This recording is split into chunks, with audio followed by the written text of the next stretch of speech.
எந்த தெய்வத்துக்கும் இல்லாத ஒரு சிறப்பு ஒன்று முருகர்கிட்ட இருக்குங்க. நீங்கள் இந்த வீடியோ பார்த்துட்டு இருக்கிறவங்க உங்களுக்கு கண்டிப்பாக நான் சொல்கிற இந்த ஒரு உணர்வு விஷயம் நடந்திருக்கும். கமெண்ட்டில் சொல்லுங்கள்.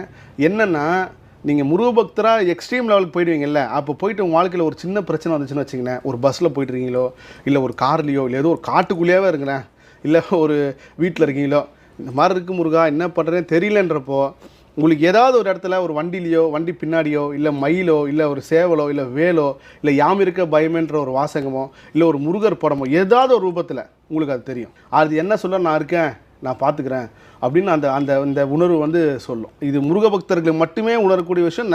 எல்லார் லைஃப்லையும் நடந்திருக்கும். எனக்குலாம் பல தடவை நடந்திருக்கு. ஒரு எக்ஸ்ட்ரீம் ஒரு ப்ராப்ளத்தில் வந்து கூட இருந்து ஒருத்தர் ஏமாற்றிட்டாருன்றப்போ, இதுக்கப்புறம் வாழ்க்கை இல்லைன்ற நினச்சிட்டு வரப்போ, எனக்கு முன்னாடி ஒரு வண்டி சர்ருன்னு வந்து இப்படி போது, பின்னாடி யாம் இருக்க பயம்னு சொல்லி குழந்தை முருகர் இருக்கார். இது முருக பக்தர்களுக்கு மட்டும்தான் நடக்கும்.